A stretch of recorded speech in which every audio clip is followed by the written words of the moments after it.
welcome everyone to Toward Black Averageness. Thank you all so much for coming for this discussion. I'm gonna look at my notes so I don't forget anything.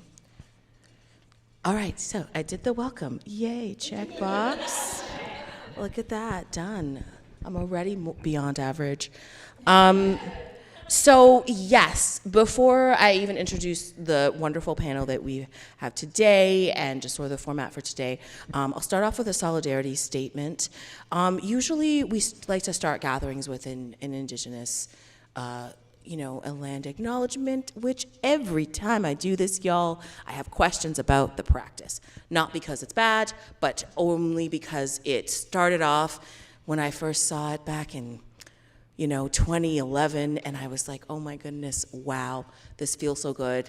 And now it's like, RBC is doing it. So you're like, no shade RBC, but it became something that it became a checkbox thing. People mispronounce the things, and it just is, and then even as a person of African descent, like my mom is from Trinidad, my dad is from Ghana, I have been born here in Toronto and lived here my whole life. For the most part, I really feel like as Black people of African descent, our relationship to Indigenous people is different. I think we still are guests uninvited on this land, and it still behooves me, of course, to keep learning and growing, but I'm not, that's all. I'll start off by saying that. But by way of being official, we are on the land Toronto, and the teaching that I've received is that means where the trees stand tall in the water. And it was always because of the lake and the many rivers, it's always been a meeting place of many different people. Because people could come on the rivers and be like, let's trade things. And there were several different nations who had different settlements, which you can still find today in different places. I'm thinking of Peace Camp around there where Emerjade and I have worked. Like, oh yes, you work there too? Yeah, good job. So yeah, it's still here, and I feel like that spirit of meeting of all kinds of different people is still here. The Mississaugas of the Credit River First Nation are considered the traditional caretakers of this land through the Toronto Purchase, which I have questions about. People told me, what is that? Hence Treaty 13, but it's true, it is what it was put forward.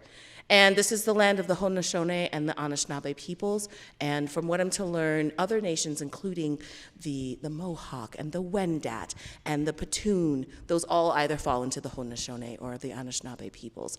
But they had a beautiful covenant around sharing the land, which is the dish with one spoon, which was that we all share the land, this is a dish, and that we all have a spoon, that we're supposed to take care of it and steward it, which was also commemorated in a wampum belt, which I think you should also look up if you don't know what that is. It's really beautiful to say.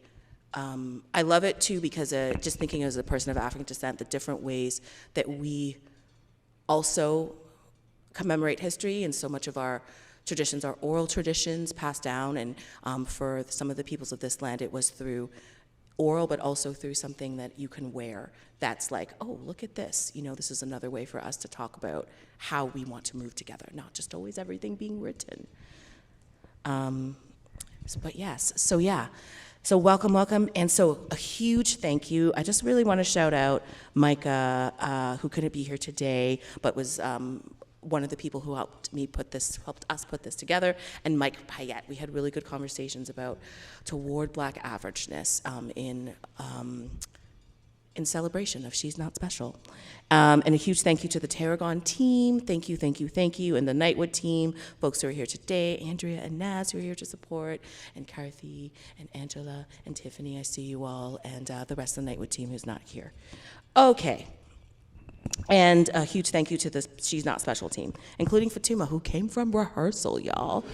Look at this. She came from rehearsal to do this because she really wanted to be here for this conversation. Yeah. Okay, introduction. So I haven't introduced myself, so folks who don't know me, my name is Sedina Fiati, if you want to get official. Sedina Fiati, because we're in the Black space, and my middle name is given to a girl born on a Saturday, which is a very Ghanaian tradition. So there's other Amas around, or if you know your Ghanaian name day, you might just come talk to me. We can look it up. Akosia is like Sunday. You know, Kwame is also Saturday. So that's who I am. I'm a producer. I'm a performer, a creator. Officially, I'm the artist activist in residence at Nightwood Theatre. So that was a job that they posted. Just kidding, they didn't post it. But Andrea approached me because I worked with this Andrea. So we just on Every Day She Rose, and she approached me and Beth at the time to come. Oh my God, Natasha Mama's here. Hey, girl, hey. Sully, I know. Oh my God, I'm so sorry. I just was so glad to see you. Okay, yeah. She approached me to join the Nightwood team, and I was like, yes, I want to join. And I was like, let me decide. This is what I want to do. I'm an artist and I'm an activist. That's what I want to do. And they said yes. So for the last 2.5-ish years, I've been doing all kinds of projects, and it's been really good. So yes, I'm a frequent panelist and facilitator, and with that, what I will say for today, I am often asked to be on panels and to workshop facilitate, which I love deeply. Friends, I talk a lot. So I'm really tonight, as much as I've been talking just now, I really want to hear from the panelists a lot, and I want to hear from folks in this room. Like, I just want to see that space, and as much as possible, I'm always thinking about other Black folks who can do things, because sometimes it's like, they saw me do one thing, and then they're like, oh, great, Sedina can do it. I'm like, there's other people besides me, you know? Like, there's other people out here. So, I just want to say that. All right, but introductions unofficially for our amazing panel. First, we've got Fatuma Adar. Oh my God, yes. Been seeing this girl coming up, and also was a Nightwood innovator back when they were still figuring out the program, I think. But yeah, and you just are fantastic. As much as we're like, your show is all about questioning Black excellence and averageness and the things that we are asked to do, and who told us. You are amazing, so it just is like, what? You're amazing. So Fatuma is a Somali-Canadian artist. She was long-listed for the CBC Creative Nonfiction and featured in the Globe and Mail and all kinds of places.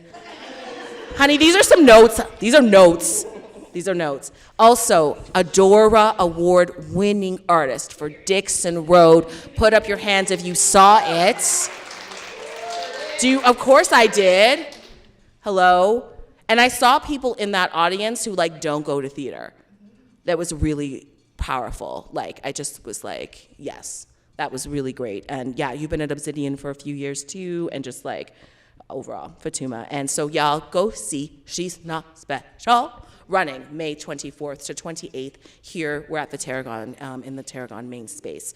Get your tickets. They are on sale if you go to tarragontheatre.com, and She's Not Special is right on the homepage to book your tickets. And Blackout Nights is on May 26th. There'll also be at that night a recording of a comedy album, because she's trying to go for the Canadian equivalent of EGOT. What is it? Okay, someone do the acronym. Go. Was like Dora Juno Canadian Screen Award. Okay, we'll think about it. So. But come through for that night. You know, there's been a lot to say about Blackout Nights, but I'm really proud that Tarragon is doing it. I'm really proud that Nightwood is doing it for the first time, and for a piece like Fatuma's, it all makes all the sense. And then we have the amazing and the fantastic Emerjade, who, just making all the Nightwood connections, was also in School Girls, which was Ador nominated. Yes, you were, and you rocked it. Is a graduate of the University of Windsor, recently seen in Redbone Coonhound, as well as The Mountaintop, and has worked at Children's Peace Theatre with me. You just slaying the game. Also someone who I've seen come up a little bit, and I'm like doing so well, so good job. Emerjade. And then this is Timaj, who I've met about a couple years ago, this queen from Ethiopia. storyteller, musician, and has graced over 400 stages in North America. Girl, how'd you do that? Oh my gosh. I know, I'm just like, what? You need to give us the tips. She's also the Black Arts Manager for the Toronto Arts Council. If you don't know, because we have to spread the news about this, but the Toronto Arts Council has a specific fund for Black artists. It is very accessible. I keep telling people about it because it's really great. A lot of other funds, it's just like, I have to do this, check this box, and it just is like, no, come with us with your project. We will get back to you probably within 4 months. There's both, I was on the operations panel, so that's how I really got to know Timaj, but they also have projects as well. And so in addition to juggling all the art, you're also at the Toronto Arts Council doing fantastic work. This person has so much knowledge around Black artists in Toronto. She knows what's up and she knows what's going on. I'm so glad you were able to do this panel. And then last but not least, Andrea Scott. Andrea, I'm so glad you're doing this because you work so hard. Do you rest, darling?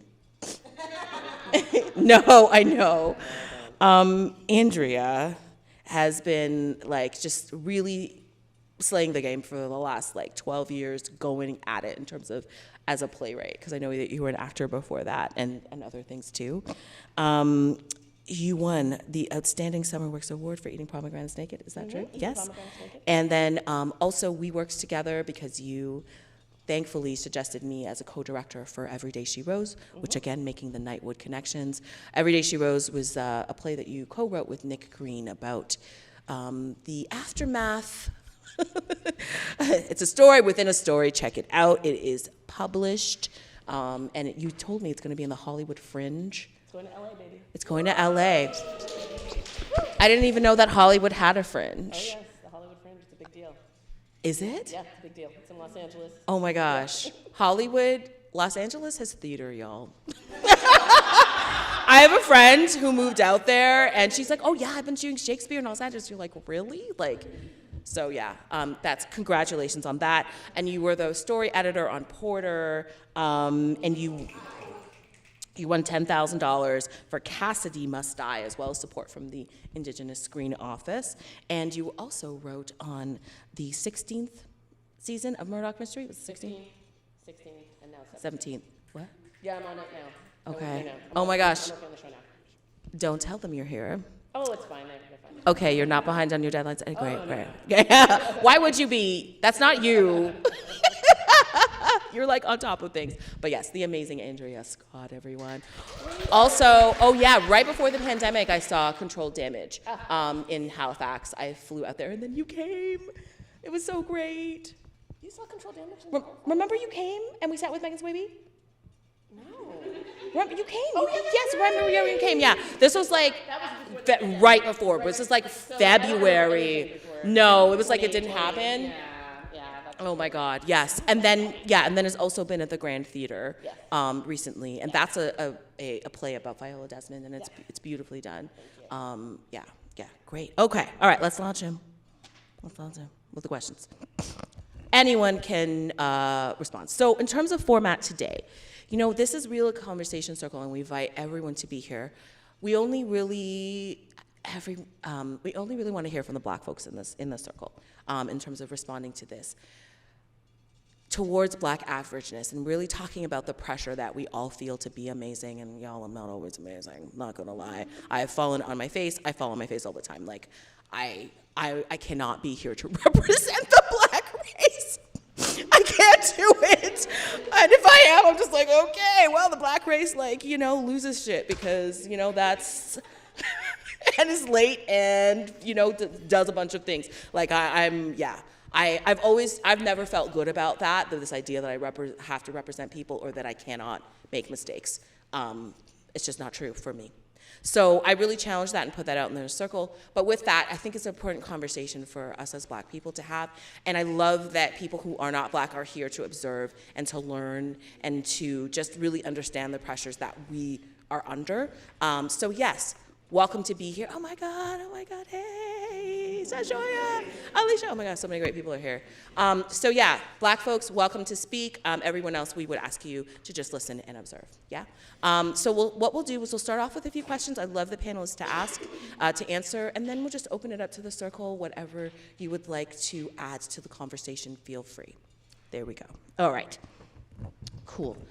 All right, the first question is, how did it all start? How did you learn that you needed to be excellent or at least better than your white peers? Where did this idea come from? Okay, Emerjade, go for it, girl. Yes. Is this on? I'm live. Cool. Only because I've had to write about this, like in grant applications and things, so I remember it very distinctly. I was 13 years old, and I was auditioning for Etobicoke School of the Arts. So I came from my home at Keelan, Eglinton, where everyone is, like the demographic is predominantly Black, so I'm used to being in very Black spaces.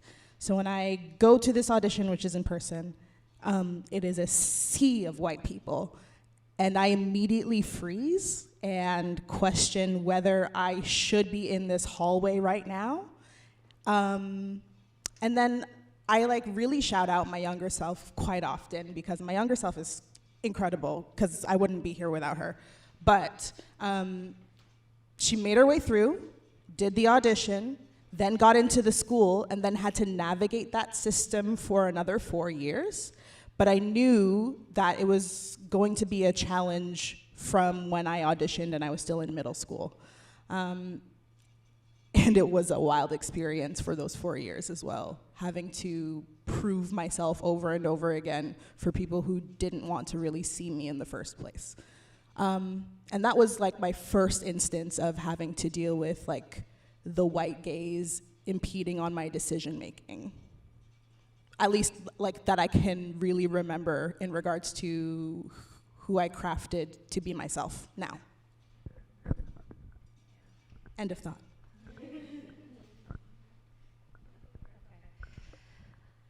So for me, I'm gonna go way back to the very beginning, like when I was born.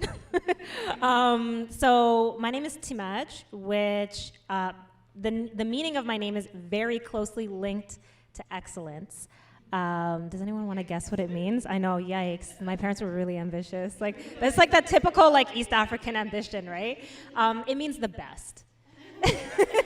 Or better than, like depending on how you conjugate it. So that was a tall order. But also I was born in Germany, and my dad was there to do his PhD.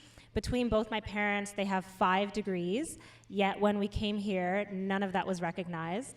And my dad, it's really ironic because he studied African history, specifically like in Eastern Ethiopia, specifically like Islamic history, yet he couldn't find a position in any university, and it's because it was filled with white people. So to me, that was like, something early on that I knew about my family history, and obviously it changed sort of our social location, our experience growing up, and I always heard that narrative in my household, like you have to be like 10 times better than everybody. You're Black, you're Muslim, and you're a woman, you gotta work 10 times hard. And I think that came from a lot from, the trauma that my parents experienced, like not being able to make it despite having worked so hard. And they thought, well, you don't have an accent, so you have like an advantage over us, right? And so there was that like constantly trying to navigate these identity intersections with, the privilege that I had over the people that brought me here, my parents, and feeling so much pressure to do better or be able to break that glass ceiling for my family, right? So there was always that pressure in our household to be able to do that. And for me, in terms of the white gaze, that didn't come into play until later, because I grew up in a predominantly Black neighborhood, went to predominantly Black schools, where we were all kind of in the same boat. Like obviously we felt that anti-Blackness from school administrators and teachers, but I hadn't been in a predominantly non-Black environment until I was in university. And that's when I started realizing, like, oh, okay, this feels different. I feel like I have to, like, perform a little bit. It was either like, oh, like, it was either my identity was, like, over-recognized, right? And then I felt like, oh, I have to perform either to hide my identity or to amplify it in certain situations. And I had to kind of, like, determine when to do what, right? And so that was, like, it was just, like, this constant mental gymnastics. I would say I'm in a very similar boat as you, Timaj, where it was like, even before, like, there was white people predominantly in my life, there was almost the expectation of whiteness. And I think that that's, in a lot of ways, when we say excellent, we're not saying that without asking, like, who's excellence. And I think excellence and success comes from a very, like, white supremacist hierarchy as to what is accomplishing things. And even when I was younger, my parents, who are immigrants, they're from Somalia and they came to Canada, I noticed that the things that I would be rewarded for, like being really good at school and being able to talk to like social workers on the phone, and like you said, like not having an accent, things like that gave me a lot of social mobility. Things that maybe, sure, we can call it excellence, like this kid is smart, but it's more from the expectation that Black kids aren't smart. Oh, you're one that is smart. Maybe we'll move you up in society. Hello, welcome to the party. More people have come in. It's lit. It's a party. You know what? Actually, pause for a second. Sure. Why don't we just take a minute and widen the circle?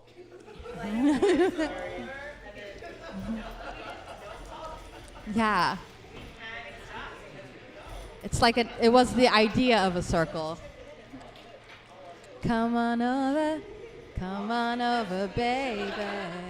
Come on over, baby. Hey, boy.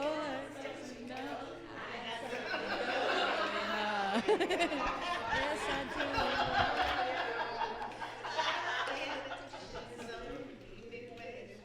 do. I like how we did hold music. Oh, yeah, my trauma. So, yeah, I would say that, like, it's more how people were treating people who saw code switching and me being, like, an avid reader as a Black kid, almost pulling me from my community by saying, you're excellent, you're different, you get to have more opportunities. I have 5 younger brothers, and I noticed that, you know, being a Black woman in workspaces, that I was given a little bit more social mobility than they were in terms of people feeling safe, I guess, around me. They were also, like, I would say that, quite honestly, I was just also a better code switcher than them. So I was the person who always got the job interviews and was able to be in environments where I got very adept at talking to white folk in a way that they never did. I wouldn't call that excellence, but I would call that the idea of excellence being put on me, that I was being selected to speak on behalf of the community. And yeah, when I think back, I'm like, I was just a kid, you know? And it's such a weird thing for a kid to be like, oh, I know how to talk to like the person at the welfare office in a way that they get to listen to me because they don't listen to my mom who has an accent. So things like that being like, oh, I just have to get really good at communicating, as opposed to asking, why won't they listen to my mom in the first place, you know? So that's sort of where I'm at. Yeah, I'll respond to that real quick too. My mom really realized, you know, that her accent, people made fun of her at work, they discredited her, and so she actively was just like, okay, you girls do not do not learn Trinity Creole or Jamaican patois. Like, don't speak that way because it is a disadvantage to you. So then now I'm as an actor, I'm like, I have to like relearn those things. You know, it's progress. It's not perfect, but my mom just really thought because they didn't take her seriously. She's a black woman with an accent. White people just discredited her. And so she's proud of us being able, at the time anyway, to being able to speak that way, to not have an accent, because she just felt like it would hold us back in life. And then black people would make fun of me. Yeah, so they'll say you don't know your like. You don't know your language. You're whitewash. Yeah. You're an Oreo. You're all these things, and I'm just Yeah. like I'm just trying to be me here. Yeah. So yeah, it took a long time, I think, for me, and just to put this out there in the space, that like everybody's black enough and nobody's black enough. You know, like both things are true at the same time. Like there is no black enough. We're all just black. Like, you move through the world. We're just black. Would be you, you know? And I think it's important to say that because a lot of us who do come from the arts, because we've had to navigate so many white spaces for so long, that you may come into like a space that is mostly black and be like, oh God, are people gonna judge me? And I'm not black enough. Like, you're not checking the box. It's just like, you're black enough, everybody. Done. I said it, so it's true.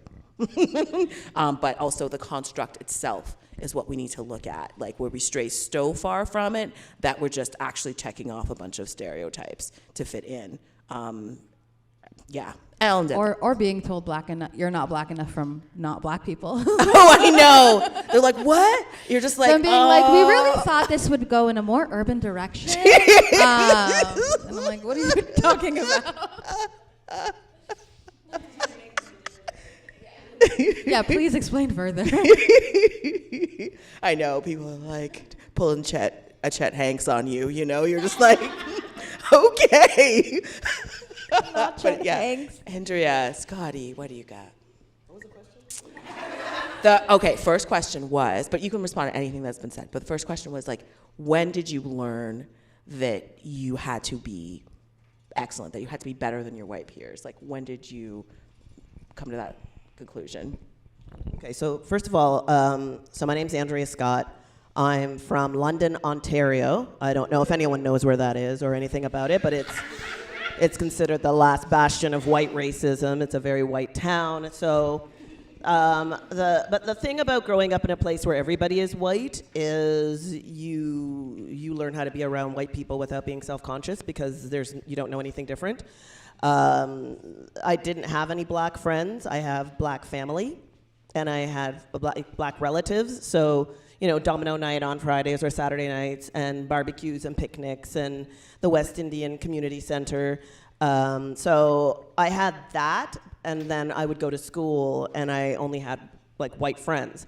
I didn't recognize that I was different from the other black people around me until my black relatives thought it was weird that I liked AC/DC, as well as Grandmaster Flash. And the question about when did I know I had to be better? Well, when you are the only girl in a family of boys, you're just expected to be better when you are female and you're in a West Indian family. Both of my parents are Jamaican. My father is from Kingston. My mother's from Montego Bay. And my mother went to a Seventh-day Adventist boarding school, so she was speaky spokey, you know, and all of my dad's friends thought she was stush, and yeah. And my father was blue collar, my mother was white collar. My mother drank white wine, my dad drank beer. And my dad's friends, while they were nice enough, they thought my mother was stuck up. And I took after my mother. And I think one of the things that's good about that is you don't care what people think about you. And in some ways, that's a good thing. In some ways, that alienates you from people because then they don't like you because you don't care what you think of them or what they think of you. So I learned that early, and I always knew that I had to be better because I was a girl, and I had to be smarter. And so I also read a lot of books and started writing at a young age. And I just was good. And my parents encouraged it in me, and it was great. I'm glad that happened to me, but it put a target on my back in that one of the things that I love to do is cook, and I love to bake. So my parents encouraged that, so I had a lot of cookbooks, and so I knew how to bake without any help. And then, I don't think they have this in school anymore, but it's called home ec. Okay, I only found out, like, Family studies or family something. studies, I don't know what they call yeah, it. where you have to sew and everything. Well, And everyone does it now. All the genders. Yes. No, I mean, actually, to be honest with you, my class was mixed. It was Okay, good, and, good. and I'm 52, so I was born in 71. So this is like when I was like, it was like the early 80s. We had to bake biscuits, and for some reason, my biscuits didn't come out well. They were dry. They didn't work out, which was strange. And I found out, like 10 years later, from a classmate who saw me on the street. They're like, "Oh, when your back was turned, a bunch of people just added extra flour because they knew you were good at baking and they didn't want you to succeed." I also found out that I was supposed to be the prom queen. And when my name was pulled, they decided not to give it to me because she has so much going for her. So I learned that it didn't matter how good I was. Hater. There's always going to be somebody who's going to be like, "Nope, yoink." So, no. We're coming for them. It was London, so they're probably still there. Yeah. Wow, Andrea, that's wow. You're prom queen Also- in our hearts, Andrea. You're prom Yeah, I was queen gonna in say our you are hearts. prom queen of my heart. Also, I was thinking, I'm like, you were just making bake anyway. This is what I. The biscuits. We don't do biscuits. It's bake, or any number of. Oh, but I'm sorry. I'm really sorry to hear that. That's real tough. But yeah, I mean, I just want to relate to, like, I think we all can relate to that of like being an artist and being kind of weird and not also fitting in with Black people always, you know? So being in the space where white people are like, yeah, you can hang with us, sort of, and then Black people are like, who are you? Like for me, it was like playing the piano and like reading Anne of Green Gables, like releasing Montgomery novels and like going to the library and stuff. And they're just like, oh, like going to the library. I'm like, I don't know, it's fun. I don't know. I like to read books. I don't know. You know, like I was honestly following my own heart and my own path, and that's where I was led, you know. And there's nothing wrong with that, you know. Like I think we can just be you, like. But yeah, okay. Other question. Next question. Okay. Oh yeah, this is a really good one about failure. Something that we don't talk as much about because it's like, oh, we have to act like we succeed all the time. We don't. Nobody does. It's not possible.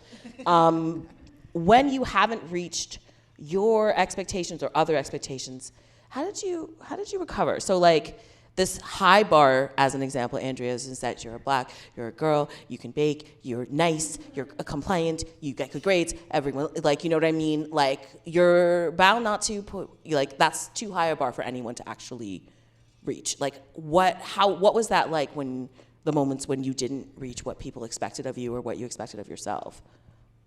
I'll put it to you and then of course whole panel, but yeah.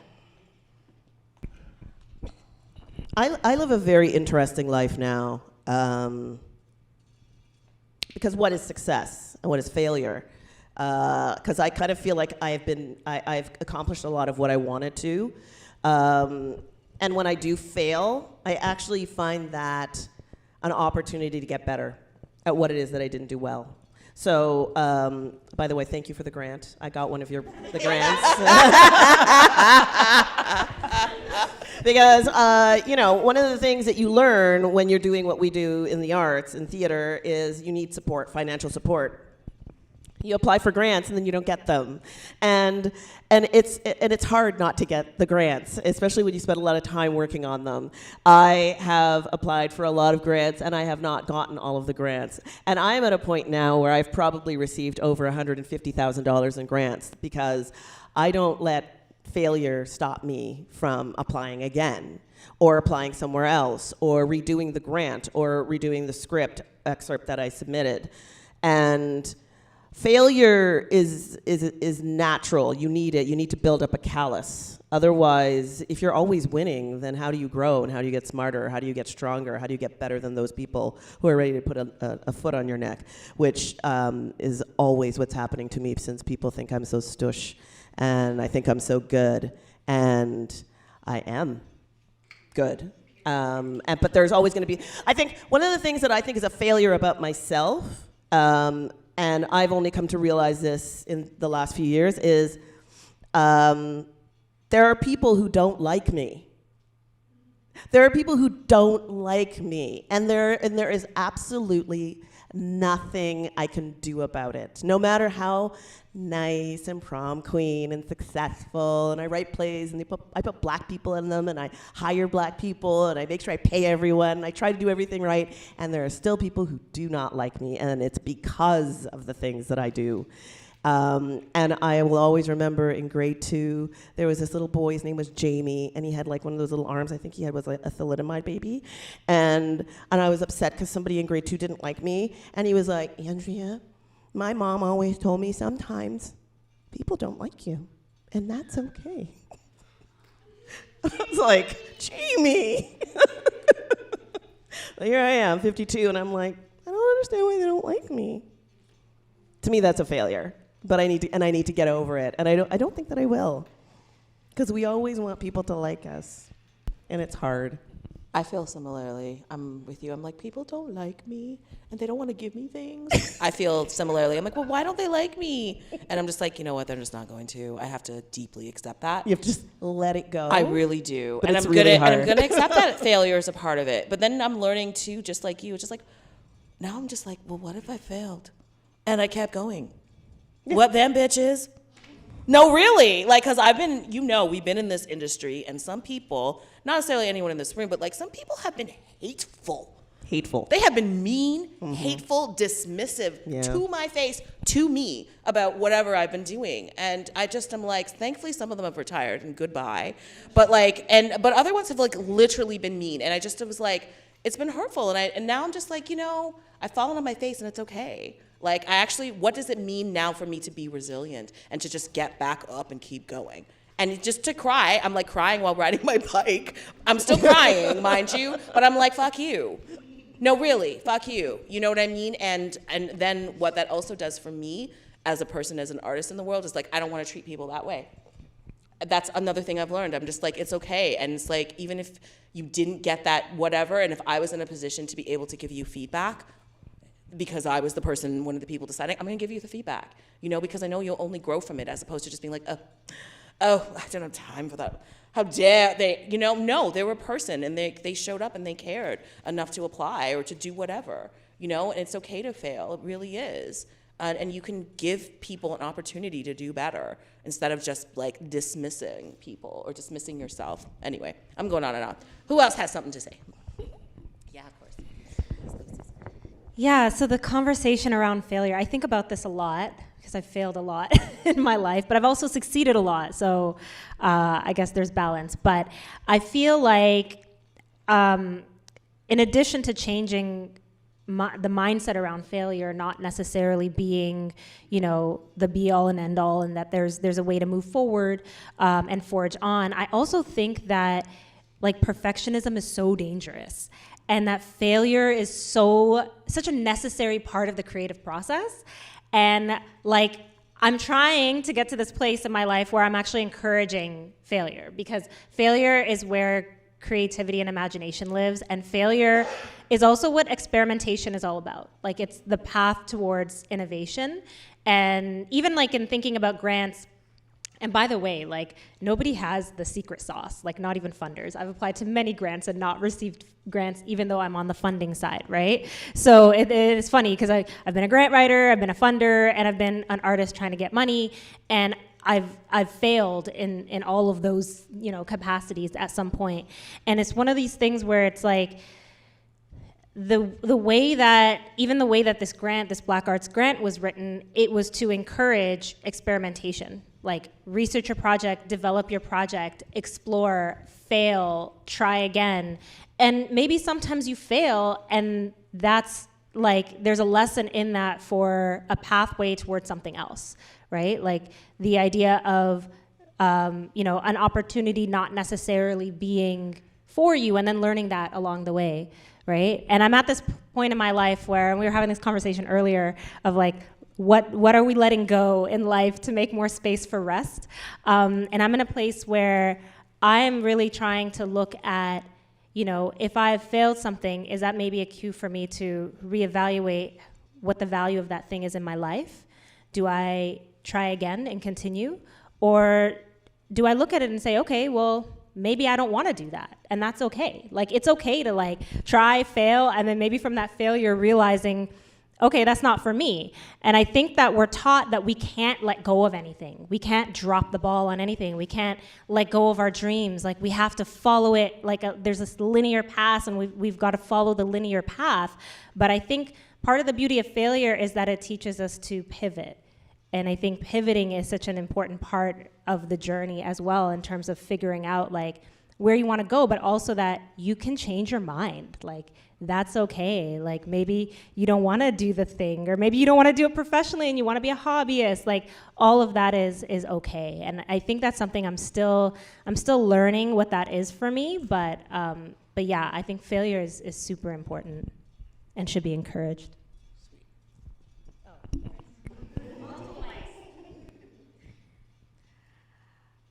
I love to fail. Thank you for therapy and like growth.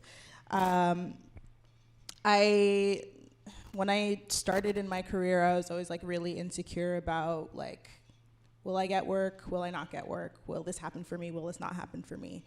And I had to realize that if it's mine, it's going to be mine, and I can't do anything about it except for work towards it. And if it's not going to be for me, it's not mine, and I have to just keep going. And that no means not just no, but no also means next opportunity. So I have to breathe. So like failure is painful and sucks, and it's harsh, and you feel a lot of ways about it.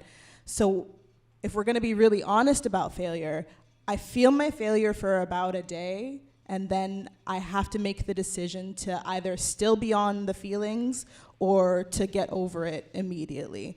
And that is how I honor my feelings towards my failure, is that I give it this like space and time to breathe and be present, and like I'll cry or I'll feel really disappointed or I'll be really hard on myself, but I can only give myself a day.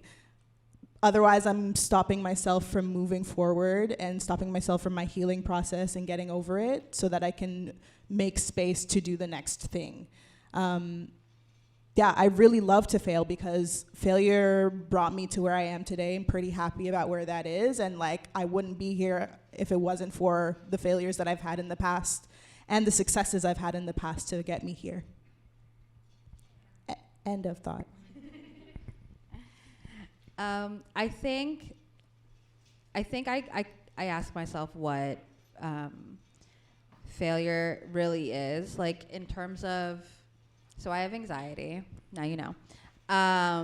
And with anxiety, you kind of think you're failing at all times, at every moment of the day, that there's just like something going wrong. Sorry. But like there's a energy, so I've been told that like when I think that way and I get into those spirals, like is to just like analyze like what exactly, like for example, we had a really tough tech today where we were just trying to figure out sound. And you know, at the end of the day, you're like, did we really mess up? Like time management, like feeling that anxious energy where you feel like a failure, which is what that bodily reaction is. But then I just started breaking it down, being like, I didn't control that we were missing a cable.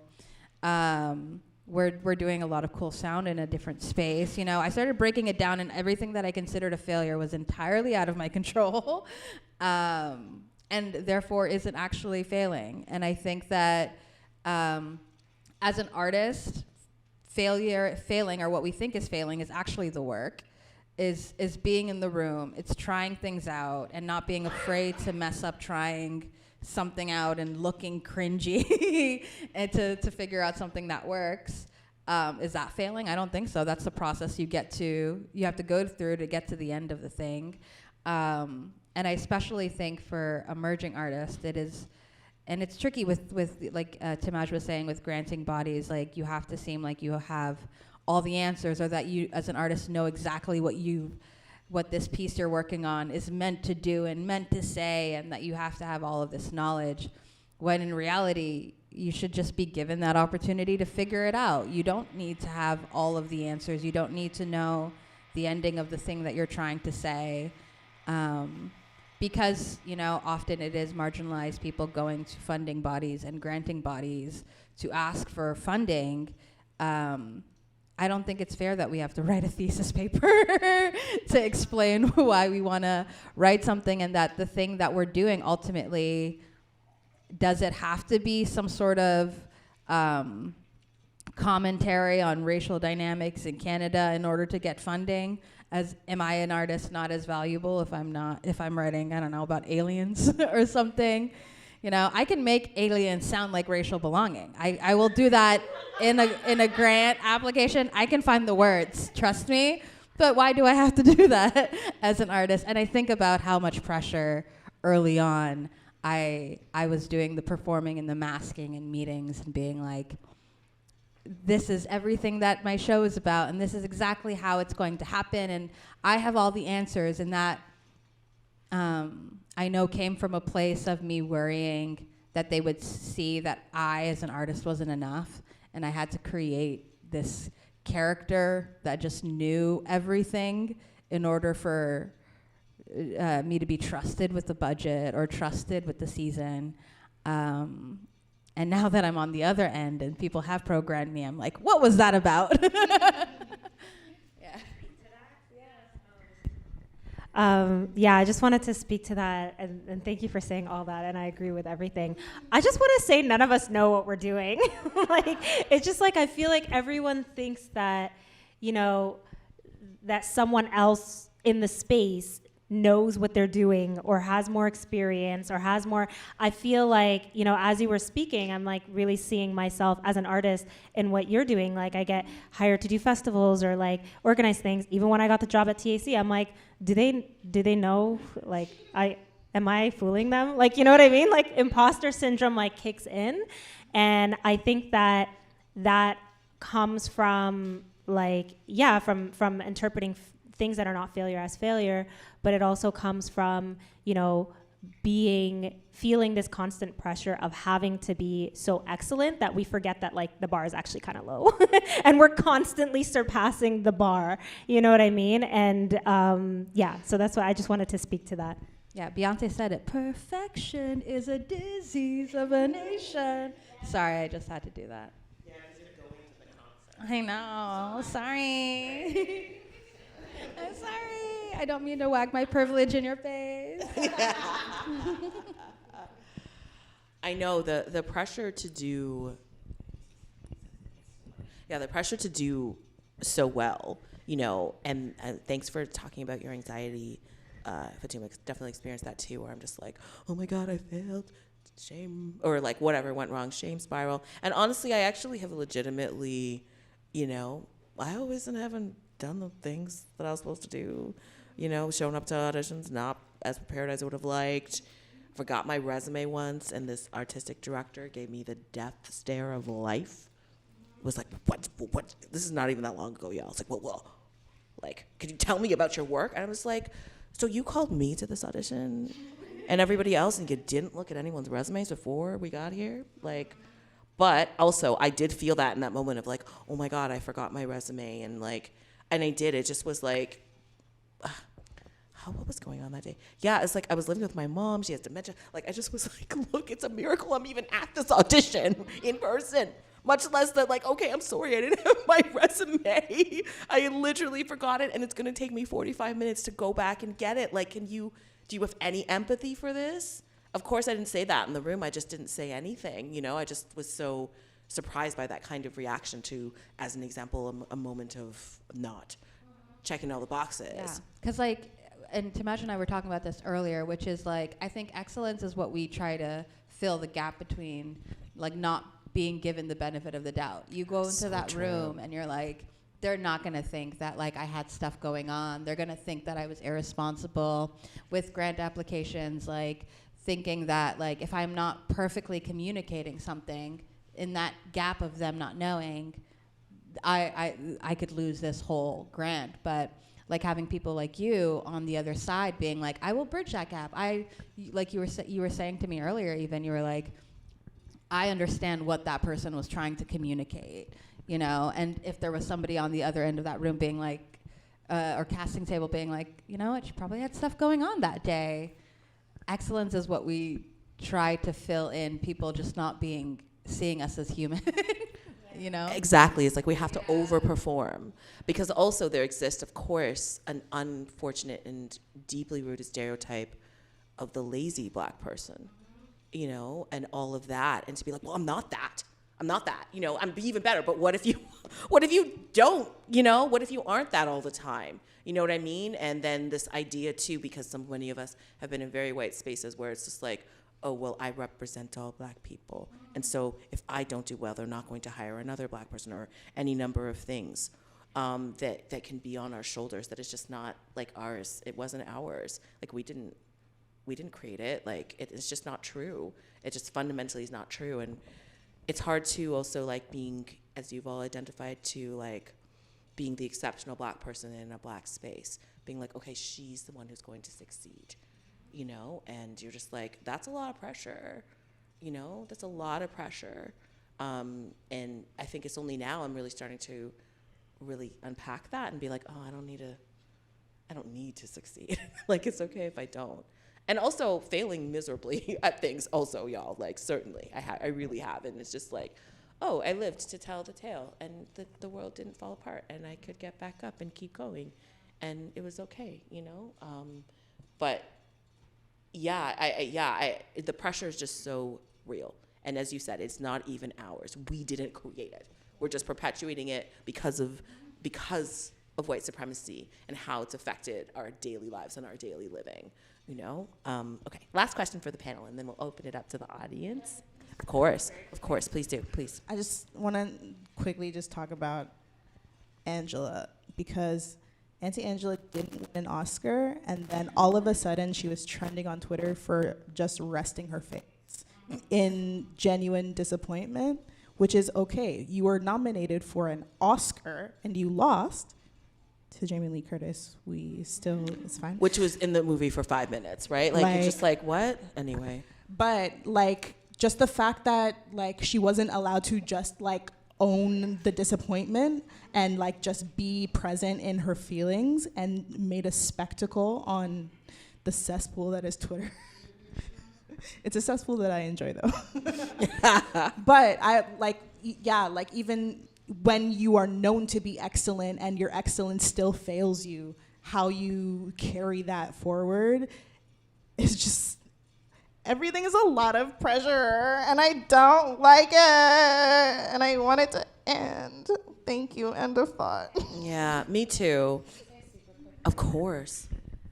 I feel like that's such a good example in so many ways, because I feel like it's an example of how excellence, or the expectation of excellence, is actually quite dehumanizing. Like, you can't fall apart. Like, we need permission to fall apart, and we need permission to also not be tokenized because we were excellent, because that's what causes burnout. And I think we're gonna have a conversation about like capitalism soon. Yeah. You asked your question. I'll bring it in. I'll bring it in. We bring it in. Okay. I know. It always comes back. Capitalism. Am I right?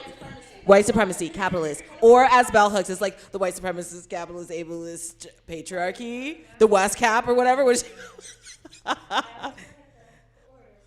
I know. And then I just want to say to really acknowledge like that I can at least function, you know, and I think a lot about, and that's what's so great about the Black Arts program. I think a lot about the people who can't even get there, you know. At least we, and this, not at least, but like we on this panel, we're at least able to be like, okay, we've got some stuff. Hey, good for us. And we all know of the artists, and we can think of the people from our neighborhoods and our families who are like so amazing and talented, but they can't navigate the systems. They really can't. They're like, the idea of writing a grant or like showing up regularly to auditions or trying to write a script in a particular way, it's not going to suit them. Like, and yet there's brilliance there that I wish we could do better to unlock, so that, you know, the systems were not so rigid, and just not for all of us who can like who can figure them out. you know.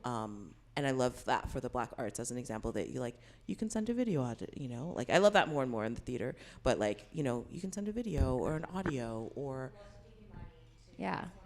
exactly, like you can whatchamacallit, you can get help, you know. But even just the idea that you need help. You don't need, like, you shouldn't be excellence for housing. You shouldn't be excellence for a job. Those are, but for Blackness, you have to be excellent to circumvent like the situations that you deserve as a human being.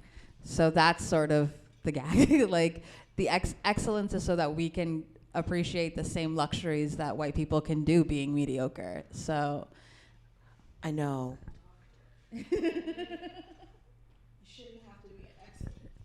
Shouldn't have to be excellent to get an MRI after 5 years on your knee. But me asking and begging every single time because I'm a training actor and I just got kicked out of my program. Can you get what's wrong with me? Oh, I get it here. Anyway, next question. No, it's yeah. But also, I also love it. God, this is the duality of being a human and being a Black human. Is that I also love being like the average one because I link the people behind me and opening the door for them and also holding the hands of the people in front of me. And then it's just like a train of people going through. So I am an important link in the chain. Yeah, that's what I feel. I really feel deeply that quote. I love so much from our auntie Toni Morrison. Yeah, to RIP, but like she just is like, you know, when you get these jobs and these opportunities, you know, you have to bring people with you. It isn't just a grab bag candy situation. I deeply believe that. I'm just like, yeah, I'm here, but I bring others with. You know, it's just like, and we will also change the system while we're here. We're gonna change how things are done because I'm not trying to bring people into a poisonous environment either. You know, but yeah, okay, all right. Last question, and then I just open it up to the audience. Just a reminder for folks who may have entered a little later. Firstly, She's Not Special. It's the She's Not Special Marathon. She's Not Special is on at Tarragon from May 24th to 28th. Get your tickets. But also for this particular conversation, when we do open it up, we're only asking Black people to speak. And everyone else, you are welcome to observe and listen. End of thoughts. Okay, I'm going to put this to Andrea Scott first, just because why not? Tell me, like, in terms of capitalism, right? And like, how do we feel this white supremacy? And we've kind of answered this question, but like, let's just go there. Like, how do we feel white supremacy has informed this idea of exceptionalism and excellence? I don't know. I'm not crazy about the question, if I can be completely honest. I don't really spend a lot of time thinking about white people and white supremacy and how I fit into it because I am, as you said before when you were introducing me, do I ever sleep? I'm very busy. I spend a lot of time just writing and trying to get pardon my French, my shit done. So that I can take a break. And unfortunately, or fortunately, what I need to do is I need to create content that will sell in areas that are dominated by white people and consumed by white people. I am Black. I write about Black people and Black issues. I don't dumb down my work. I don't make it all white people to make it palatable. I write what I know about Blackness and about Black people, and I make sure that it's exceptional. There's that saying, be so good they can't ignore you. Well, that is what I have done. Because it's very easy to get advice from people who want to tell you that you're good or you're not good, that you belong, you don't belong, which is what I was told repeatedly when I was an actor, and then I started to write, and then I had to produce my own work because nobody would produce me. And then ultimately I just got frustrated with the industry entirely in 2018 and said I'm done. And the reason was because I had something happen with my eye, which resulted in me having to recover for 3 months straight. And that's when I made the decision that, guys, I want to make money. I want to be able to have the opportunity to go on a trip. I want to be able to give my mom $5,000 so she can paint her condo. I want to be able to not worry about paying my rent. And by trying to operate within a system that I felt was dominated by what white people wanted from me, or even black people wanted from me, I was drowning. In 2019, I had a play that opened at Nightwood, and I then had my other play, Control Damage, open a couple of months later. But in December of 2019, I was making so little money, I had to ask my mother to help me with my rent. And my rent was $506. I was making no money. And so I've had to really recognize and understand that if I want to be happy, live a full life, support my family, be with my friends, it means I'm going to have to square some issues I have with white supremacy, art, where I fit in, what kind of content I'm creating, and where I'm creating it. I didn't sign an NDA, so I can say this, and I don't know how many people are even going to be watching or hearing this, but I have a development deal with BET that just happened, but let me tell you, they are nickel and diming me. So just like, yeah, we want Black Entertainment Television to support us, but let me tell you, they want to make sure that I don't work for anybody else while they decide what to do with my script. They don't want to pay me. So yeah, we want to be in those spaces, and we want to be accepted, and we want to be loved by that. But then you get on the other side and you're like, uh-oh, this isn't that great either, and I can't talk about it. Is BET even owned by black people anymore? Well, I know that... Yeah. Right, and I know that 50 Cent, Tyler Perry, and somebody else is looking to buy a controlling share in it. Yeah.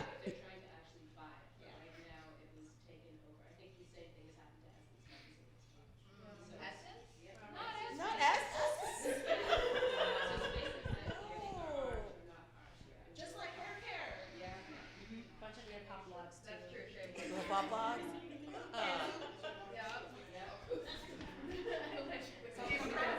Wow. Anyway, I hear you, Andrea. Like, there's, it's like it is complicated, and there's like excellence for survival. Because you have to be. You have no choice. And then, yeah, it's complicated. It's very complicated. And you do what you got to do, in the end. And I hope that, though, as generations pass, we can get to a space where, yes, we have to do the work, to do the work. Okay, so for example, and this is not a secret. This is something I posted on Twitter in 2019 or 2020. Is, I've been writing plays for a long time. I've written 15 plays. I have like 4 plays have been published. A couple have been produced in the country. But one of the things that I found frustrating is I couldn't get anyone interested in developing my work in the city, besides Nightwood, and that was one I wrote with a white man. And so I remember saying to somebody on Twitter, I have had 14 meetings with network executives all over this country based on one script that I wrote with a black lead, and I can't get a meeting with any artistic directors in this city who are not interested. They know my work. It's not hard to find. You can buy it at Indigo. I've been in SummerWorks. I've won all these awards. I've been in the Globe and Mail. I can't get a meeting with any of the artistic directors in this country, but I can get a network meeting like that. I can get a network meeting with Disney, with Hulu, with Amazon, with CTV, with CBC, based on one script that I wrote, 30-minute pilot about a black nun. Like, there's no formula. So it's frustrating. So we're all trying to navigate. What does it mean? Are you good, or are you a token? What is it? Yeah, I mean, I think I would just argue that I deeply feel like, sure, I have my lens as a black woman in this world, in the artistic world, in the theater world, but I don't believe in it. Like, I think the system's fucked up in many ways. I think it's lacking in transparency, lacking in, what's the word I'm looking for? Just lacking in inclusivity. So I really hear what you're saying, like, and this whole, like, it's just, the hierarchy of it all is ridiculous. And I think what's sad is that, like, I don't really feel like many people are thriving at all of any race, much less to be Black. No wonder we're exceptional, because we've had to navigate a fucked up system anyway. So it's just like, even to get something, we had to be like amazing, because, you know, so I think about that a lot. And I also think about the people who aren't able to participate, you know, and I feel it, you know, I deeply feel it, because I'm just like, okay, I'm able to do something. So while I'm here, I need to change things so that it's better for other people to come around, because this is not working here, you know, in terms of how theater is programmed, how, like, and the continuation of like a really cliquey system that I just don't agree with. Frankly, I'll just put that out there. But end of my thoughts. But yeah, anyone else want to respond to that in terms of just like looking at, okay, how does white supremacy play out in our work? What do we got to do to survive here? Like, how do we balance it all? Do we balance it all?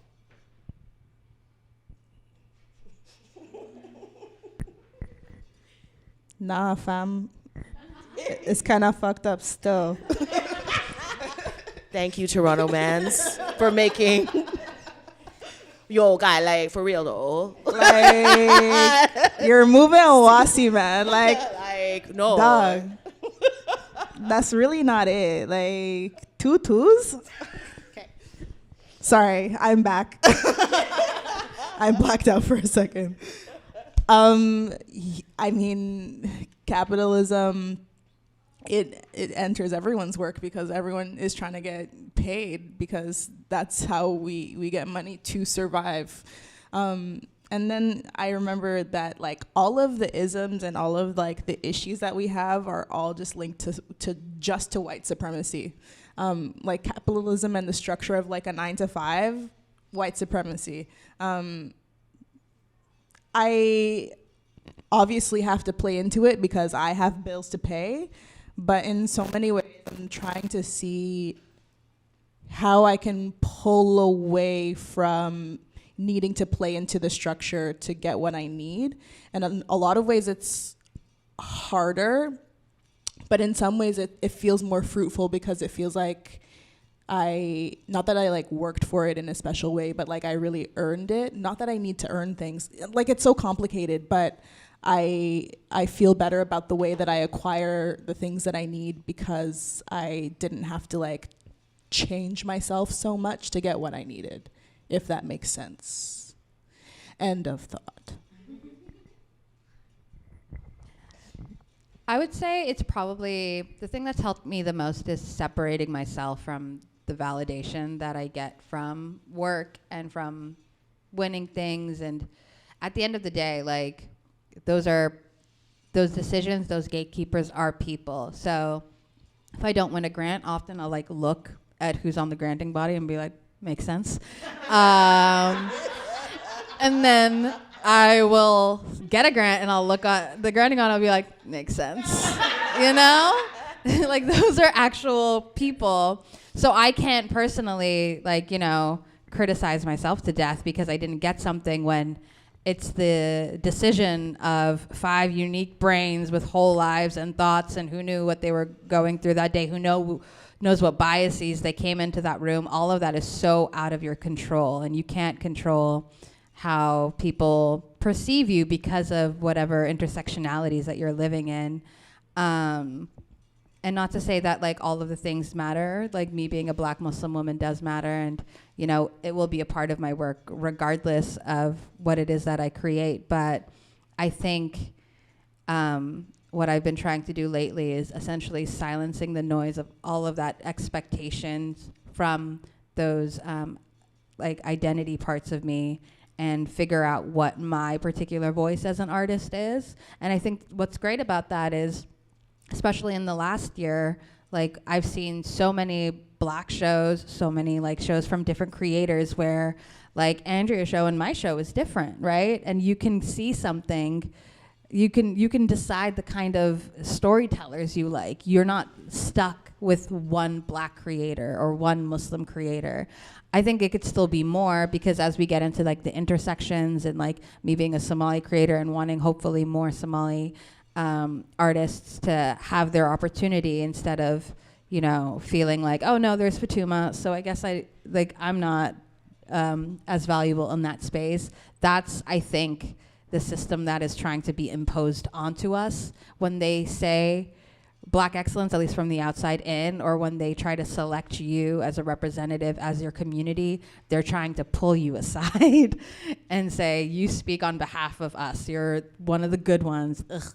And I just, in all of that noise, it just put me in a tizzy and really kept me from writing. Like I just stopped writing a lot of the times because I was just so lost with who it was I was trying to speak to. So getting the opportunity to be like, forget what other people are putting on you and just figure out what your voice is, I think is the most valuable time spent. What was the question? How does white supremacy play into all this? Capitalism, how do we navigate it? Whatever you want to say. You're brilliant. Yeah, okay.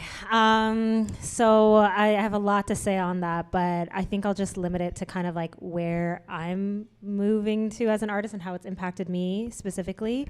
I feel like for a long time, I had a really hard time, you know, like with self-determination and telling the stories I wanted to tell, because there was that expectation of, you know, telling specific stories to get funding or to be able to navigate certain spaces, or, you know, sometimes having your stories written in a certain way. I'm a spoken word artist and musician, by the way.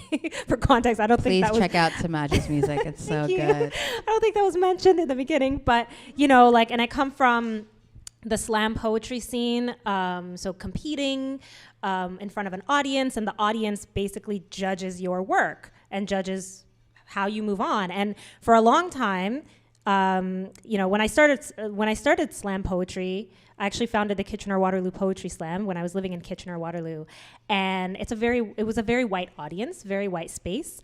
I was the only Black poet in the space, and definitely the only Black Muslim poet. So certain stories, I felt like, if I tell this story, is it going to be appreciated? Is it going to be understood?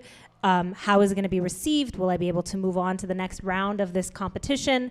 And so for a long time, I felt like I had to almost like mute or censor myself. I'm definitely not in that place right now, but I think it takes a lot for us to be able to unlearn living in the imagination of the white gaze. And being able to, you know, I think the tragedy of that is that it prevents us from being able to carve our own path and imagine what our work looks like. But beyond that, imagine what our life will look like. And I really like what you said about the 9 to 5, and that directly comes from white supremacy, because it does, and it comes from, you know, to go, I guess, a little bit deeper, it comes from plantations. It comes from the transatlantic slave trade. It comes from the ways in which Africa and other countries around the world, but especially the African continent, was destabilized in order for the West to thrive, right? And so it really, like, this system was designed without us in mind, but it was also designed on our backs and on the backs of our ancestors. And I think about that a lot in terms of, like, what does a future of Black liberation look like for me as a creative? Because as a creative, like, I don't just see myself in my creativity as an artist, but in my creativity in terms of how I want to live my life and how I want to navigate the spaces that I step into. And for a long time, like, kind of my tagline as an artist was student of poetry, written, performed, and lived. Lived meaning, like, how am I going to live a poetic life? How am I going to live a life that is, you know, infused with creativity, but also built creatively? And I don't think it's the 9 to 5. And I say this like working at a 9 to 5, you know, job. I mean, my job is actually quite flexible, which I'm really grateful for. But it is still a lot of work, right? And I feel like where I'm moving to now is trying to imagine and this right now it's not even a possibility for me, but I'm trying to dream it into existence, is imagining more rest and more play and more joy in the work that we create and in the way that we live our lives. That for a long time, as a spoken word artist, as a musician, I felt like I had to extract my pain and put it on the stage and basically bleed myself into audiences for people to appreciate my story, because that was all my story was for a long time in terms of how, what was received, what was appreciated, what people wanted to hear, was just like trauma and pain and like struggle. And now I'm challenging myself to think about, okay, but where's the joy? Where's the mundane? Like, we don't get to write poetry about nature. Like, that's for white people. You know what I mean? Like, well, I want to write poems about trees and shit. Like, so that's kind of where I'm at. And I'll say this last thing. I want to reference the NAP ministry, the NAP bishop, Trisha Hersey. Yes, right? I love it. So, for those who are unaware of the NAP ministry's work, and there's a book that I recently read from the NAP bishop, Trisha Hersey, called "Rest is Resistance," and the whole ideology of that work is it came from the NAP bishop creating these literal nap installations as artwork, and now she holds spaces around the U.S. for people to just nap and rest. And the idea behind it is that rest is resistance, rest is movement towards Black liberation, because for so long our work has been exploited and extracted, and we've been expected to be and work 3 times harder than everyone else, right? And so resting then becomes a form of resistance. It becomes a form of being able to take our time back. And what does it look like to actually live in a world where we are fully rested? And I'm someone that's like has been burnt out, is maybe on the verge of burnout now. Like, I'm all over the place and doing 10 million things. But I think that for me, success, going back to that conversation about success and failure, is moving towards a reality where I'm not focusing my life on my work, and I'm actually detaching even from my identity as an artist, because we're more than that. And that's all I'll say. Word. I wrote a whole song based on that. Take a one. nap. Yes. I love the nap song. Anthem. Oh my God, it's the so nap good. anthem. Yeah, based on Rest is. You should take a nap. Thanks, friends. Yeah, I love it. I 100% took a nap before I came here, especially I was in Italy and I just flew back and I was like, I'm tired. I just took a nap. I was like, I woke up, got here, and that for me too is success. Cause okay, hands up here, everybody. Whose mother, I just have to say mothers, hello, Nightwood, feminism. Whose mothers actually ever rested? Did you ever see your mom rest? Put your hand up. Because my mom, I rarely saw. I mean, she went to bed. So she rests now, but she didn't really while we were kids. No. But she has scheduled nap time now. Nice, but Between 4 and 6:30 p.m. Do not talk to Faith. I love Faith because is KO. I feel like my mom, when I was growing up, from morning to night, like go. Even when she was on vacation and she's like, oh, like she'd be like, oh, I'm taking summer vacation. We all be like, no, because she's like, all right, everybody, get up. Time. You're like, it's like 9 a.m. and you're trying to sleep in on the holidays. Like, yeah, time to clean up. You're just like, okay, but mom, like, I just no, come on, let's go. You're just like, put the music. I just was like, isn't this supposed to be your vacation, mom? But no, this is time to clean up the cupboards. It's just this like. So yeah, rest is our right. It's fun. We come full circle to this because like rest, joy, like I too am trying to move toward those things on a regular basis, because that to me is the antidote to white supremacy and to all of the things. Is just like, actually, can I have some fun? Fun is important to me. Fun is like actually fun is resistance. Joy is resistance. Naps are resistance. As much as yes, I'm more than an artist. I'm more than that. I'm more than a worker. I'm more than a facilitator. Like what am I outside of those things? As my therapist, has asked me. It's like, so what do you do outside of work? I was like, I'll get back to you on that, because literally that's consumes my life. And I really have been recently being like, okay, what does it look like to dream what it might look like to not be working all the time? or not feel like I have to. I don't know. I'm working on it. And not feel like I have to. You know what I mean? Oh, great. Okay, what time are we at? Oh my God, I'm gonna say 8:25. We're supposed to have a whole conversation, and then I didn't keep an eye on time, and now I'm a bad black person. Yeah. All right. Yeah. Let us. Okay. Does anybody? Let's do a little bit. It'd be Okay. nice to hear from Let's. folks. Yeah, We go started for a it. bit late, and people trickled in. Yeah. Let me request 10 minutes. Let's do that at least, and see where it goes. Okay. I'm wanna gonna hear start from and the say friends. a simple. Yeah. A really great principle: make space, take space. Just think about that. It's like if you're a person who speaks a lot, think about speaking less. If you're a person who doesn't speak as much, challenge yourself. As well, I love black people. I love myself.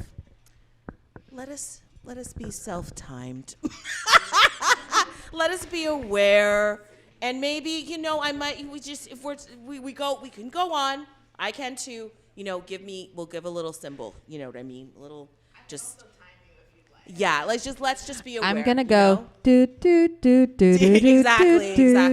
We'll be aware. But yes, I'm gonna just put it to the audience. Anything you want to respond to that's been bubbling up for you, please. We would love to hear from you. Just put your little hand up, and we'll pass the mic over to you. The mic. Don't be afraid. Yes. Oh no, someone has. Sam had a question. All the things. Okay, who's an artist? Put your hand up. Who's an artist in this room? Okay. Blah, Okay, blah, cool. blah, blah, Okay, blah. who considers themselves a writer, creator type? Amazing. Writer harder. Who considers themselves a performer? Do we have directors? Do we have arts workers that aren't like Blah, blah, admin blah. people? Folks who do tech? You do everything? Okay. Yeah. Yeah, it's good to see. All right, good to see. Women good to in see in the STEM. room. Yeah. All right. We'll pass.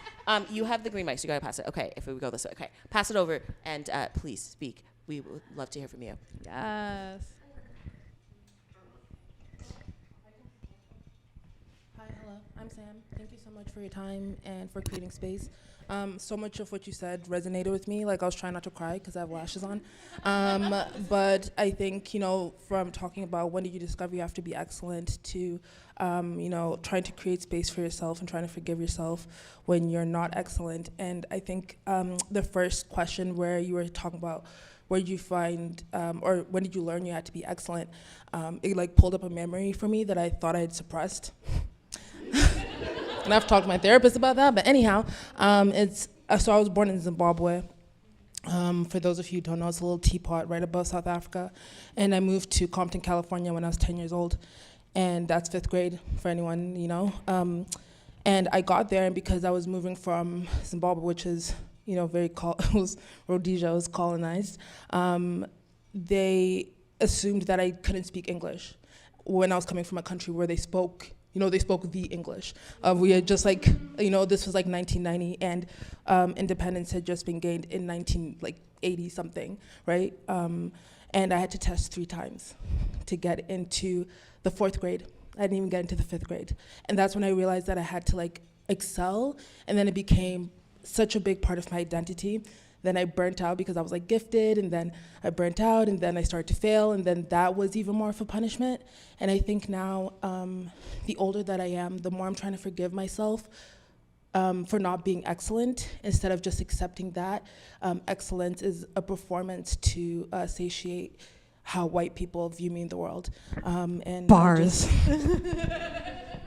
I said, So I just wanted to say, everything that you were talking about really, really resonated. I was really moved, and I'm trying not to get choked up and cry right now. But You have the space to, if you need to. my lash. I hear that's true. The lashes. I didn't bring glue, girl. It's not one of those. That's the who got me community.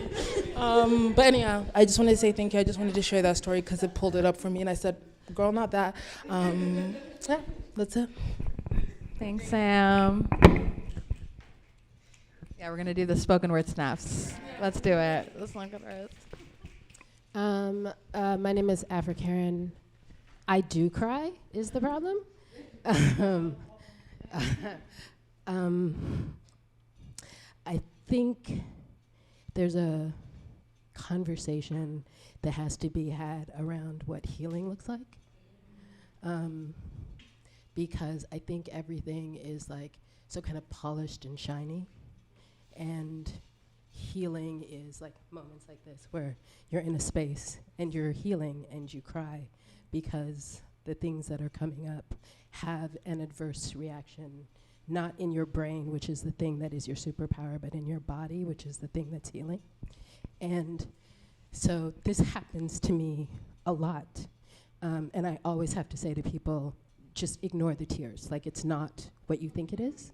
But I've been someone who got diagnosed with all of the things that allowed me time and space. And I had so much shame around being given that space to be able to pay my rent and handle my bills. And I couldn't relax into being given the time that I had proven I was necessary to heal.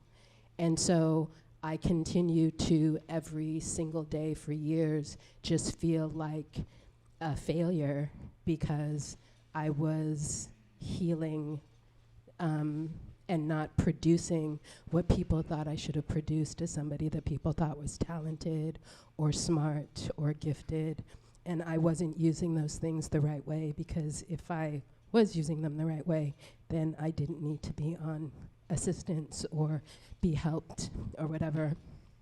And the thing that I want to say is that I feel like what I understand about myself in all of these questions is that there's my brain and that kind of consciousness and awareness. But what has happened is that I think that there's this, not I think, I know that there's this other consciousness and awareness that has to do, I would say, loosely with body and connected to spirit, that says that as much as we have this idea of us being underneath the white person's gaze, that we are also under the ancestors' gaze. And so in all of these things that have happened to me that have made me feel one way, it has allowed me to listen to and have an intelligence that gets me to be able to understand the things and the things that are not seen, and the ways that I have been held and kept and guided toward being a person that, while I thought I was broken, was actually being dismantled to kind of be put back together again in the way that maybe I deserved to be in the world and saw myself in the world, but didn't think that getting to that place in the world was through being dismantled. And so what I feel like I want to say is that in all these conversations in our brains around, you know, who we are, what we should be, what black, like, we know this in ways that I think we can't always, that can't always be spoken. But I don't think that the speaking is the most vital or important thing around what we do and who we are. There's this third thing, I always talk about the third thing in the room that assists us and guides us and gives to us and feeds us and provides for us. And I think that in this room, I want to acknowledge that third thing in the room, because that third thing in the room will get you through these ugly things and the awful things that white supremacists puts us through. And like, I really today have to really give credit for that thing, because in a body that hurts and in a mind that is complicated and runs on, because bitch, I got anxiety too. I think we all do. You know what I mean? There's some kind of diagnosis that I think we all can have, but past that diagnosis is this third thing in the room that makes us understand that it's not you, it's your environment. And if there's the one thing that I can say is, like, it's not us, it's the environment. And if we can come through concrete, if we can be whatever twisted thing we are and make it through this, then it's not us, it's the environment, you know? Thank you so much. That was beautiful. Don't make me intently.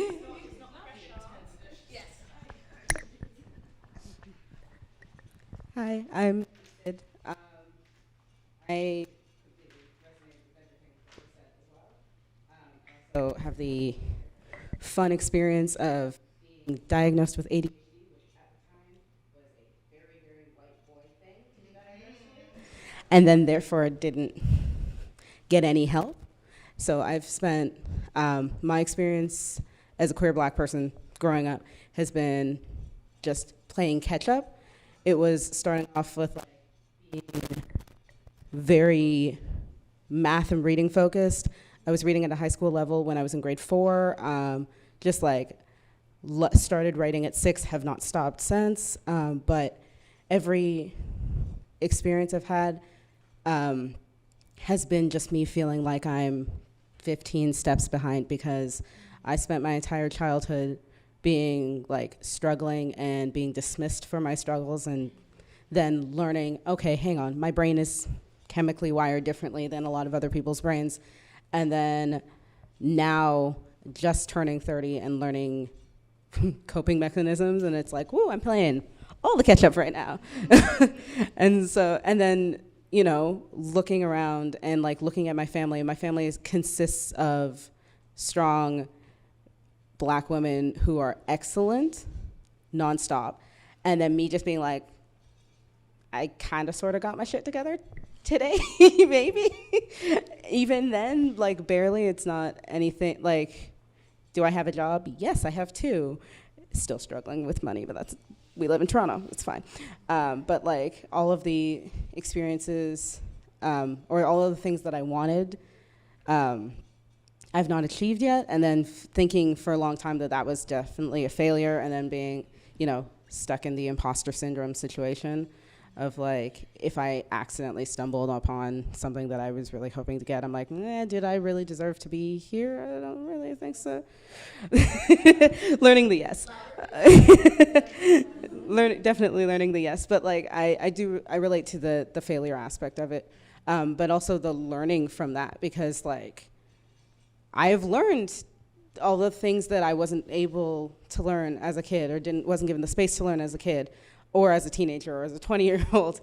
And it's okay that I'm 30 and I'm like, oh, if I actually work in small sections, it's very helpful to like get things done. You know, if I make a million lists, because I will not remember that thing that I think that I'm gonna remember, it's okay to do that. It's like getting comfortable in mediocrity. And I'm cool with that, and I'm kind of just like, and it's great to just be in a space where it's like, yay, okay. Yeah. Nobody can, you know, be excellent 24 hours a day. Like it's, like I think the Nap Ministry talks about like grinding, being like, do you know what the act of grinding is? Like you're grinding something into a pulp. Like people are not that.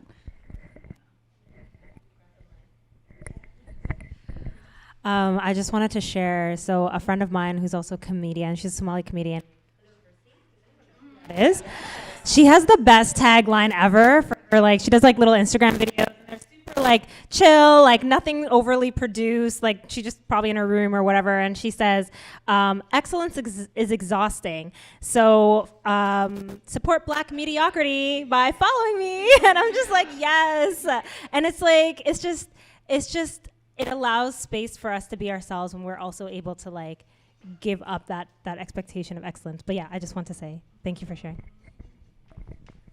I did have some comments I wanted to share in terms of what's been spoken about so far about like being resilient and being strong and even like being mediocre, like whatever that looks like for different individuals.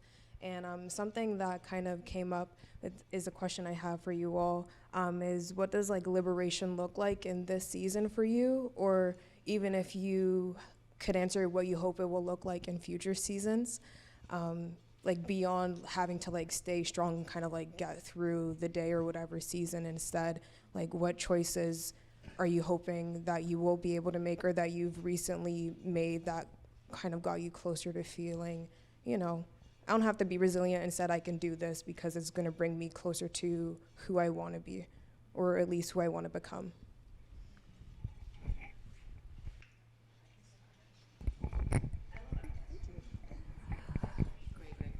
Honestly, phenomenal question. Liberation for me at this moment looks like laughter and working on, because it's a process, because, you know, neurodivergent brain, but trying not to think too hard about what the next step is and allowing it to happen. And I think once I get to that point of just like happiness and laughter and not having to think too hard, I think that will be peak liberation for me. But in the meantime, just laughing is so great. I have to crack jokes because I will be a desert if I cry too much. Because if I start crying, I won't stop. So I have to laugh through all of, like, my dad died, and the amount of jokes I cracked about having a dead dad was it was like liberating for me, because also, like, the way that we speak about death is just so tricky. People like cower away from the conversation because they don't know how to react, because they usually haven't gone through it. So watching people like change when I say, oh yeah, my dad died like however long ago, and just like seeing them change, but like knowing that internally I'm still the same, like they're like projecting their reaction onto you, like they're expecting you to fall down, start crying, do all the things, when really all of us are trying to do is simply just move through, and we need the space to do that messily. And I think we have to take the pressure off of each other.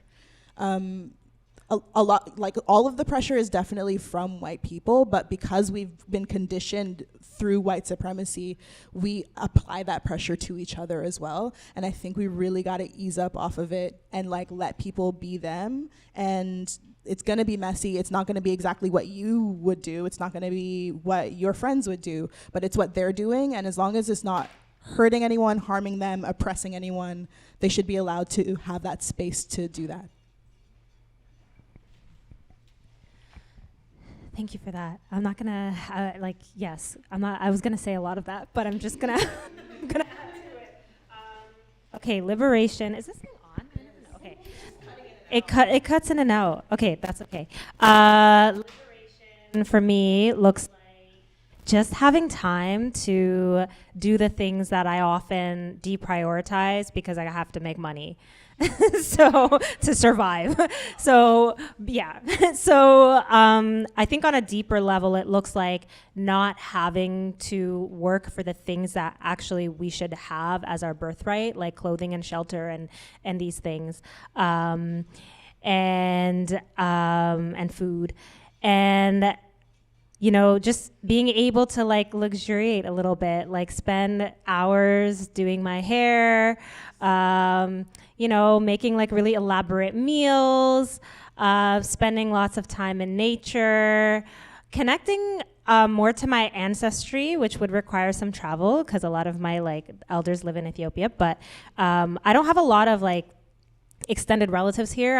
It's me, my sister, my brother, my parents, but most of like my cousins and aunts and uncles are like scattered across the globe. And so I think just being able to kind of have a deeper connection with, family members and with my roots.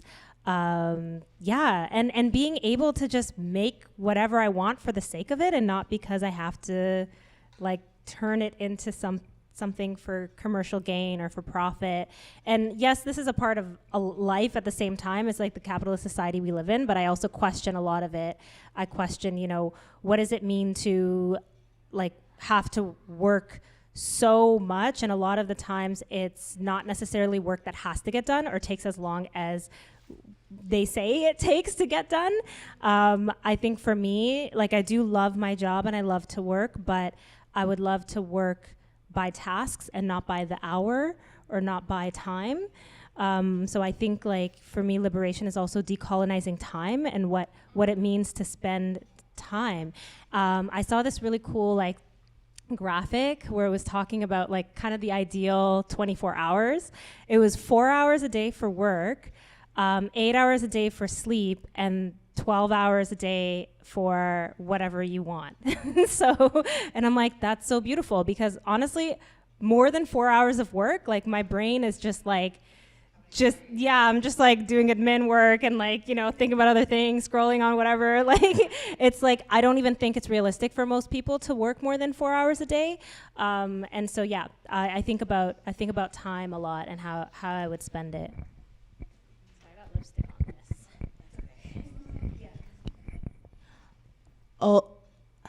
theater people, theater leaders, could you give us a 5-day work week, please, and add an extra week so that we can have like just the 5 days in the week, and if we need that extra time, we have that extra week, and then we do like a 3-week run, and then we don't always do 2 doshés, please? That would be really wonderful. Thank you so much for listening.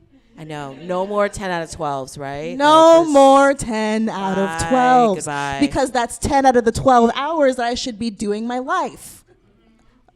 In a theater, yeah. I'll respond inspired by your spoken word background. What is femme liberation?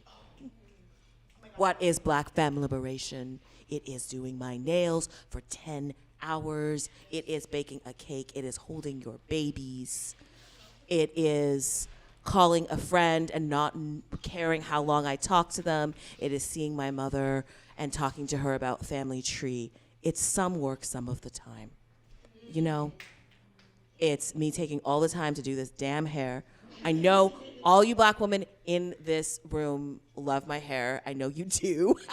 Because so many black women just come up to me like, your hair is great. And it is, and it takes so much time to do. But yeah, it would be that. It just time for the things I love to do, time for the people I love, time for myself. Some time for work, sure. But what would it look like to just have more time to really just do the things that really make my heart sing, and for me to really be there for the people that I love and for myself. And I'm actually trying to do that, and it's working out really well, to be really present. Before, I feel like I'd be like, okay, I'm going to see you at I'll see you from 10 a.m. to 2 p.m. Okay, girl, I got to go. And then I'm going to go see so-and-so. And then I have to, and now I'm just like, I'm just going to give so-and-so the whole day or the whole afternoon. I'm like, hey, girl. She's like, oh, I got to leave. That's fine. Oh, I'm like, it's okay. I have the day. I left the day for you. I left the hours for you so that we have time to chat, time for my partner. You know what I mean? Just time to write a letter.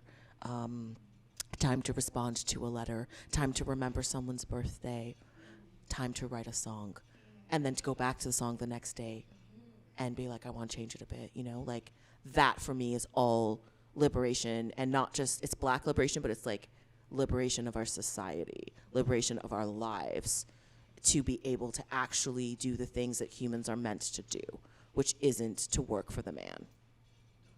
But then we have to, because we got to live because capitalism, so. End of thoughts. But yeah, Andrea Scott.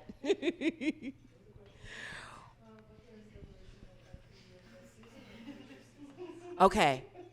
Come on, poem. What does liberation look like for you? What? Give it to me. Does. We got it. Liberation look like for you? No, girl. We just to put it in your mind and your body for a minute, No, I'm not making you do a poem, Andrea Scott, please. Girl, no.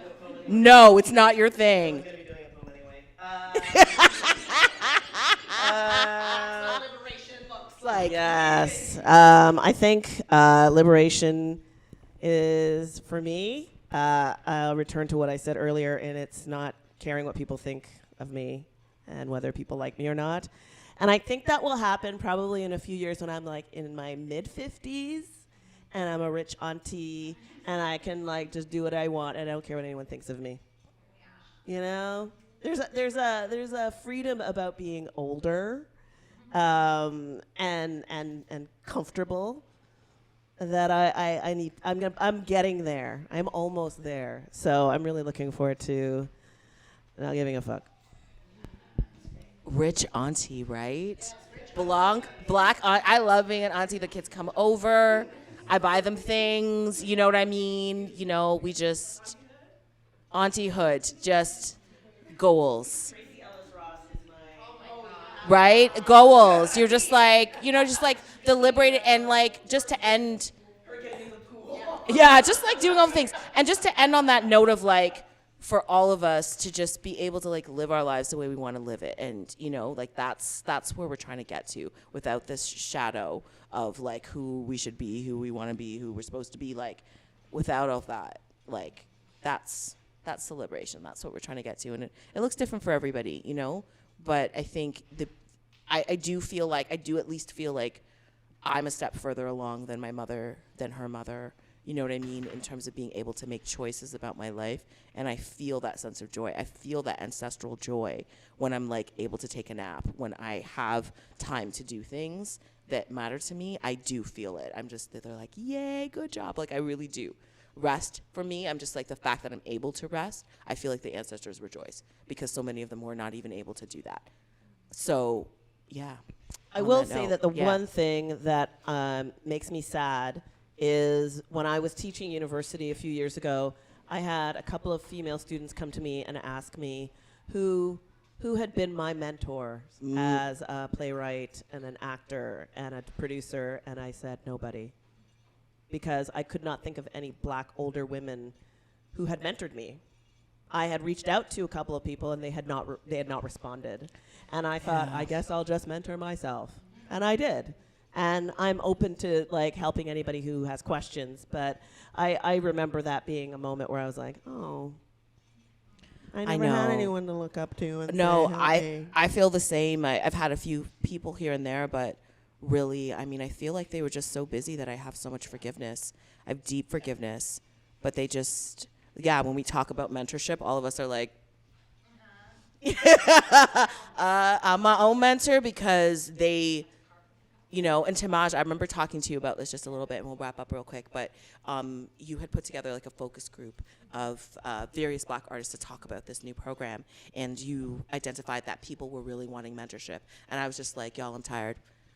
Because, remember? And I was like, I am tired. No one has mentored me much, but I've mentored a bunch of people, and I continue to do so. And I'm just like, we keep asking like a new generation of people or people who aren't as maybe earlier in their craft are of course asking for mentorship, and they got to know. I don't know who the mentors are out there for them, because a lot of us are tired who are able to provide that, and we didn't get that mentorship. I have to say, you saying that like really influenced the direction of the mentorship program, because you know it was a question of like, should we limit it to just black mentors? Should we open it up to whoever the artists know? And then that became, when the program was designed, it became the black artist gets to choose who they mentor, because black mentors are also tapped out. So if they want to choose a black mentor, they can. But if they want to mentor from whoever they have access to, they can do that too, right? And that was a really like important piece, because you're right. And you know, we have a mentorship program built in, a pre-application mentorship program with black mentors, and there's just like so much demand for it. And I think that, you know, there's so many of us are just trying to keep our heads above water and don't have the capacity, and that's just the reality of it. But yeah, thank you. Yeah, all right. Facilitation mode for a minute, because we're over time. So thank you all so much for staying, and we'll wrap up here. But we can keep the conversation going. You know how we like to do. We'll just stay until Tarragon kicks us out, or like, let's go someplace else. We'll just stay in the room. But you know what? Just starting with Fatuma, just one word about how you're feeling right now about this conversation. One word. Ooh, one word. Relaxed. I feel relaxed, because it's nice, you know, watch me just add words to this. What a useless exercise now. I say relaxed because it's nice to feel that other people have also been thinking about things in the same way you have. So it isn't like affirmation that it's not just your individual thoughts, that the pressure has been on so many of us. So relaxed in a way where it's like, if we all just decide to, you know, not put in that effort, you know, unionizing black folk. This is what that happened. But relaxed. That doesn't sound like a bad idea. I feel this mic is playing around with my feelings. My word is seen. And I won't elaborate. That was actually going to be my word too. Seen. Yeah, I feel seen. I also feel hopeful. Sorry, I know that's 2 words. Cancelled. No. No. Oh, no. I feel breath. I feel breath.